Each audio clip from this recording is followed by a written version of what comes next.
Hola, ¿qué tal? Bienvenidos al curso de literatura. Soy el profesor José Córdoba y vamos a desarrollar la semana 4 referente al romanticismo, al realismo y la literatura del siglo XX. Pasemos al desarrollo de los ejercicios propuestos para esta semana. Bien, ejercicio 1. Indique la alternativa que completa correctamente el siguiente enunciado.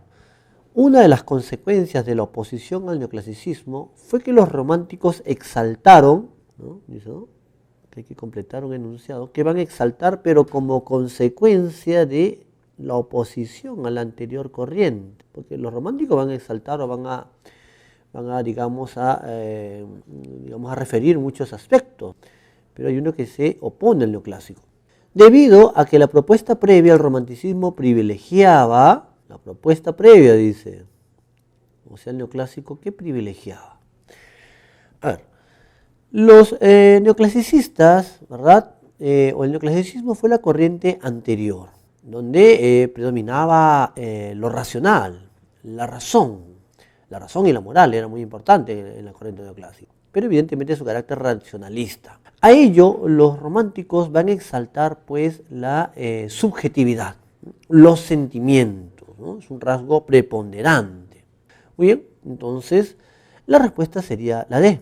Los románticos exaltan la subjetividad, los sentimientos, debido a que la propuesta anterior privilegiaba lo racional. A ver, ¿y por qué no la A? Dice, profesor, los románticos van a, digamos, exaltar también la naturaleza, pero no es una consecuencia exacta de la oposición o rechazo al neoclasicismo, ¿eh? Además que la propuesta previa no es que privilegiaba el carácter normativo, sino lo racional. Por ejemplo, acá, ¿por qué no la ve? Profesor, los románticos exaltaron la libertad creadora. Es un rasgo también muy destacado del romanticismo. Pero luego dice, la propuesta previa privilegió lo grotesco, falso. Los románticos fueron los que exaltaron también lo grotesco. La imaginación, dice, ¿no? Digamos que eso también es un rasgo típico del romanticismo. Pero el individualismo no es un rasgo previo al romántico. Los románticos fueron individualistas, el culto al yo, ¿no? Por eso se descartan las otras alternativas. La respuesta entonces, la clave es la D. Ejercicio 2. Fragmento de la novela Las cuitas del joven Werther. ¿Qué manifiesta este fragmento? Dice, Carlota volvió a coger su labor y se retiró a su cuarto, presa de una turbación espantosa y con el corazón agitado por siniestros presentimientos. Tan pronto quería ir a arrojarse a los pies de su marido y confesarle la escena de la víspera, la turbación de su conciencia y sus terribles temores, como desistía de hacerlo, preguntándose de qué serviría aquel paso.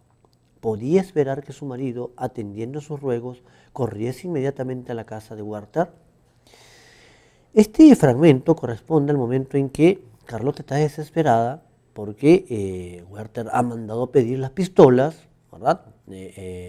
Diciendo pues que se iba de viaje, y ella teme lo peor. No le ha contado pues a Alberto, su esposo, una escena anterior donde Werther le roba un beso a ella. Muy bien. Teniendo en cuenta entonces este contexto, a partir del fragmento, vamos a ver la secuencia de verdad o falsedad. Carlota está turbada, eso es correcto, lo menciona incluso el fragmento, está turbada porque no puede corresponder a Werther. Eso no es el motivo de su angustia, ¿no? El motivo de su angustia es que teme que Werther pues tome una fatal decisión. Por eso este enunciado es falso. Se infiere que el criado de Werther ya fue por las pistolas, correcto. Werther mandó pedir las armas con un criado, ¿no? Por eso la angustia de Carlota que teme algo peor, verdadero. Carlota presiente que Werther acabará con su vida, justamente, ¿no? Ese es el temor de Carlota. Alberto decide impedir el suicidio, ¿no? En este fragmento, ni en la obra, Alberto no va a impedir el suicidio, ¿verdad? Tampoco menos aún, no llega tarde, ¿no? Simplemente él no sabía eso. Bien, falso. La secuencia entonces sería falso, verdadero, verdadero, falso. La clave sería la B. Recuerden que Werther toma la fatal decisión en vísperas de Nochebuena, es decir, un 23 de diciembre. 3. Tenemos otro fragmento de las cuitas del joven Werther de Goethe y nos pregunta qué tema de la obra se colige. ¿No? Recuerden que la obra, aparte pues de este amor imposible, este amor vedado que siente Werther por Carlota, encontramos también la crítica a la vida burguesa, digamos, cómo el protagonista se identifica con la naturaleza. Y justamente, ¿no? Si uno revisa este fragmento, Werther está describiendo de una manera exaltada la naturaleza, los árboles, las plantas, las hojas, ¿verdad? La belleza de todo este entorno natural. Muy bien. Y luego dice, si yo pudiera expresar todo lo que siento. Entonces, lo que hace este personaje, ¿verdad?, es que se muestra muy sensible con la belleza de la naturaleza. Justamente es un rasgo también del romanticismo, ¿no? Como el romántico identifica sus estados sentimentales con la naturaleza. Hay una idealización de este entorno natural. La respuesta entonces sería la C.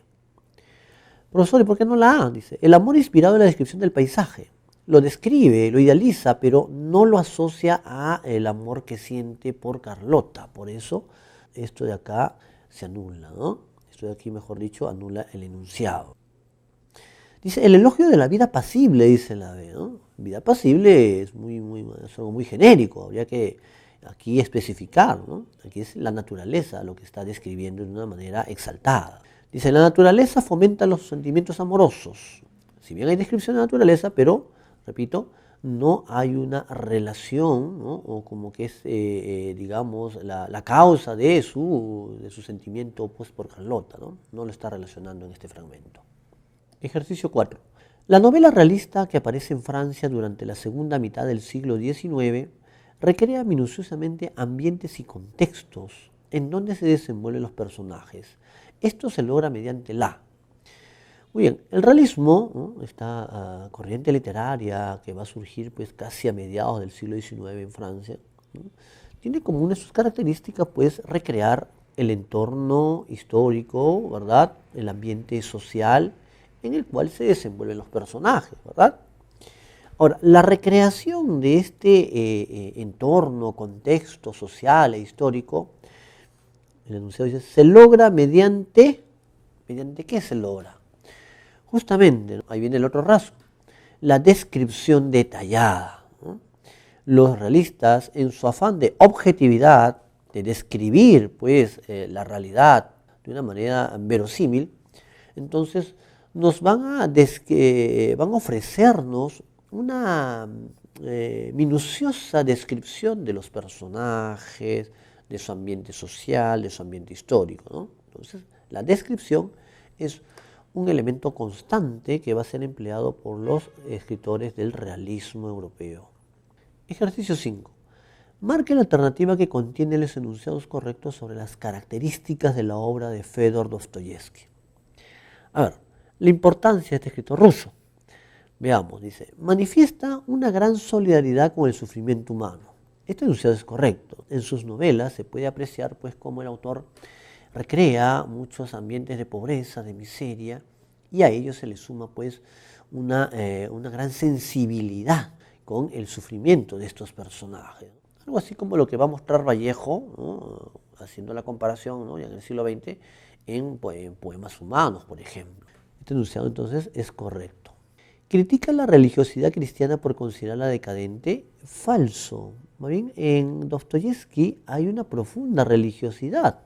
Lo encontramos, por ejemplo, en Crimen y Castigo, donde Sonia encarna justamente digamos, ese afán cristiano que te puede llevar hacia la regeneración. Hay más bien una especie de elogio, ¿no?, no una crítica a la religión. Entonces, falso. Analiza el complicado mundo interior de sus personajes. Correcto. Justamente por eso Dostoyevsky es considerado el iniciador, el verdadero iniciador de la novela psicológica, ya que en él hay un análisis de este mundo interior pues tan complicado de sus personajes. ¿El matiz histórico prevalece sobre la profundidad psicológica? Falso. Prevalece más bien este segundo aspecto. Digamos, ahí está el gran mérito del autor. El matiz histórico entonces no prevalece sobre lo psicológico. Esto es falso. Nos piden solamente los enunciados que son correctos. Entonces, 1 y 3. Clave la A. Ejercicio 6. Secuencia de verdad o falsedad sobre crimen y castigo. Dice. A ver, el protagonista, que es el protagonista, Rodion Raskolnikov, ¿verdad? Abandona la universidad motivado por sus ideas teóricas. A ver, claro, él va a dejar la universidad, ¿no? Pero motivado por su pobreza, la miseria en que vive.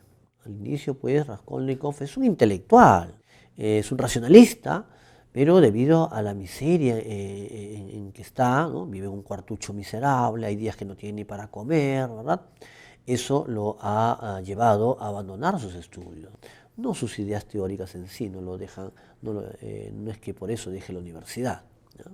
Esto anula entonces el enunciado. Aliona y su hermana son consideradas seres nocivos para la sociedad. Rodion considera que la usurera, Aliona Ivanovna, es un ser perjudicial ya que se aprovecha de la pobreza de los demás, ¿no? Ella pues mediante la usura hace mucho dinero. Él planifica su asesinato y digamos que lo racionaliza y hasta lo justifica. Recuerden pues, ¿no? Hay un móvil antihumanitario, se considera un ser superior. Pero su hermana, Rodion no la considera pues un ser nocivo. Incluso la muerte de la hermana, llamada pues Isabel o Lisabeta, depende de la traducción, no estaba planificada. Incluso tiene que asesinarla para no dejar testigos, aunque él le conocía y era un ser muy bueno, muy caritativo. Entonces la hermana no es considerado un ser nocivo. Falso. Sonia escucha la confesión de Raskolnikov, luego le aconseja entregarse. Justamente, ¿no? Habíamos dicho que Sonia encarna ese amor cristiano, ¿no? Hay una gran religiosidad en Dostoyevsky. Gracias a este amor cristiano de Sonia es que, atendiendo a sus consejos, Raskolnikov se entregará a la justicia. Se dirige a la estación de policía y confiesa su crimen y luego va a ser sometido a un juicio. Este enunciado es verdadero. Al final, Raskolnikov es sentenciado a cumplir trabajos forzados en Siberia. Correcto. El protagonista, ¿no? En la parte final, en el epílogo, ¿no? Se le condena a 8 años de prisión en Siberia y Sonia lo va a acompañar en este lugar para darle ánimo, para darle pues valor, ¿no? En el cumplimiento de su condena. ¿Muy bien? Entonces, este último enunciado es verdadero. La secuencia entonces sería la C. Falso, falso, verdadero, verdadero. Ejercicio 7. Otro fragmento de la novela Crimen y Castigo de Dostoyevsky. Y la pregunta es, ¿qué tema de la obra se puede colegir? Muy bien. A ver. En este fragmento, Raskolnikov tiene una especie de intento de confesión. Cuando dice, ¿no? Está muy nervioso, está Raskolnikov, pues, debido pues, a que ya han comenzado las investigaciones, hay citaciones a la delegación policial, ¿verdad?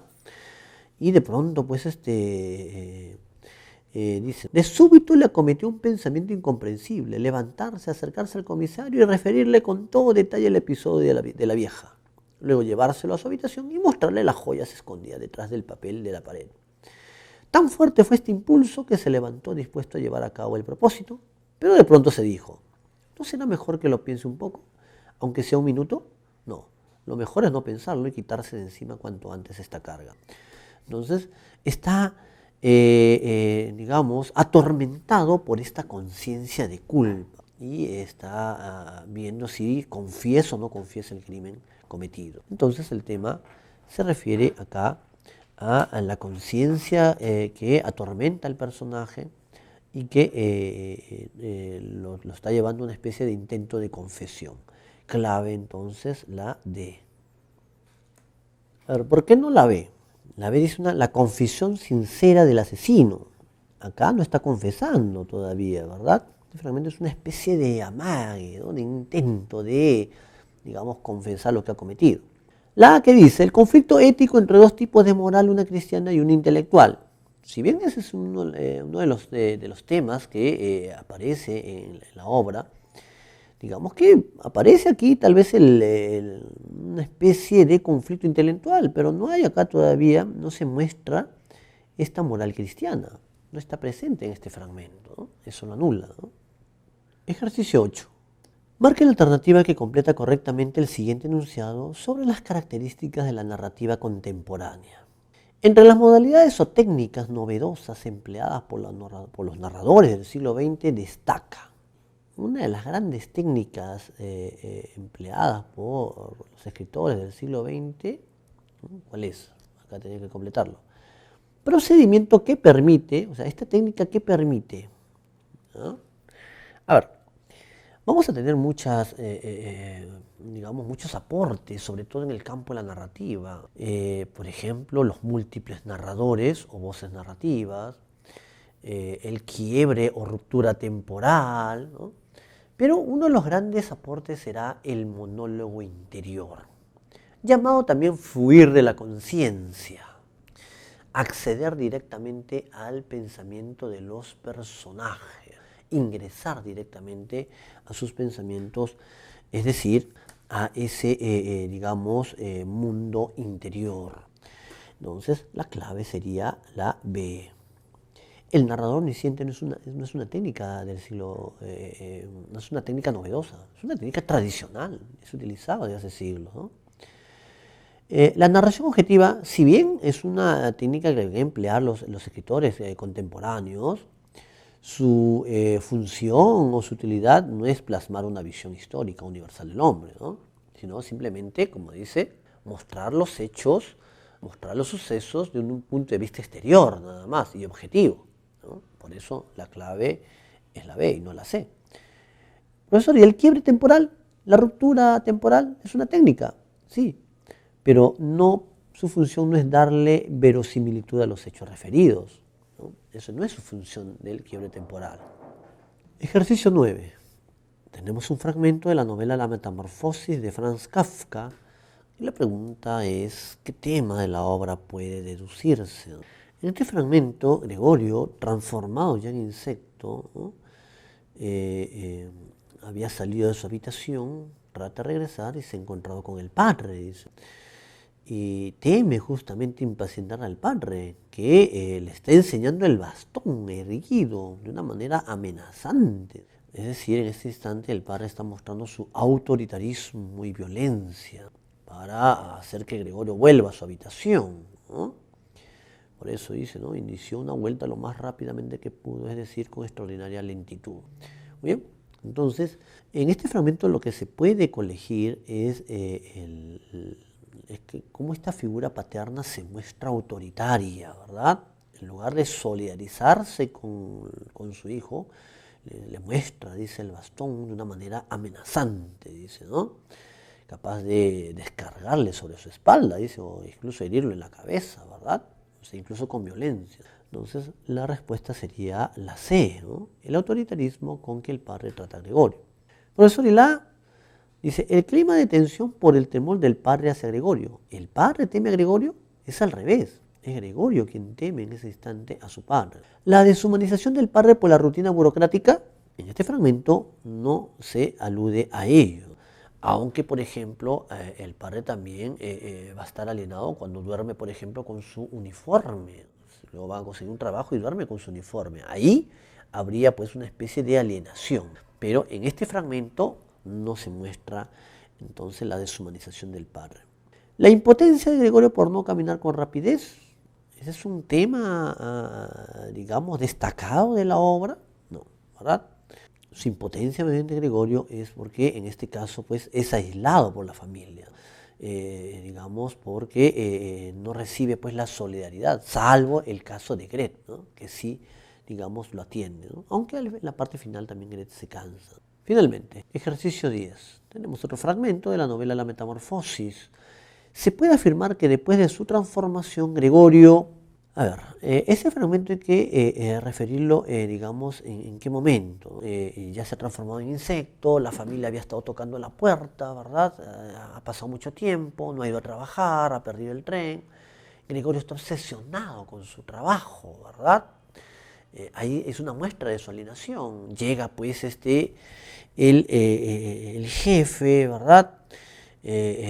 Lo ve transformado en un insecto y huye, ¿no? Este personaje. Si uno lee el fragmento, Gregorio está tan alienado, ¿verdad? Que solo piensa en continuar con su trabajo rutinario. Por eso dice, ¿no? Bueno, dijo Gregorio, y era completamente consciente de que era el único que había conservado la tranquilidad. Me vestiré inmediatamente, empaquetaré el muestrario y saldré de viaje. ¿Queréis dejarme marchar? Bueno, señor apoderado, ya ve usted que no soy obstinado y me gusta trabajar. Viajar es fatigoso, pero no podría vivir sin viajar. ¿A dónde va usted, señor apoderado? ¿Al almacén? Sí. ¿Lo contará usted todo tal como es en realidad? En un momento dado puede uno ser incapaz de trabajar, pero después llega el momento preciso de acordarse de los servicios prestados y de pensar que después, una vez superado el obstáculo, uno trabajará con toda seguridad, con más celo y concentración. O sea, en ese momento a Gregorio le preocupa sobre todo su trabajo, que es deshumanizante, que es tan rutinario, ¿verdad? Entonces, la clave sería la A. La B no puede ser porque Gregorio no añora la vida burguesa. Él no va a recibir el apoyo de sus jefes, al contrario, ¿verdad? Van a huir, ¿no? Al verlo en esta nueva condición, ¿no? Dice, no será marginado, al contrario, ¿no? Es marginado por los miembros de su familia. Bien, ahí tenemos entonces los ejercicios. Eso ha sido todo en esta sesión, nos estamos viendo en la siguiente clase.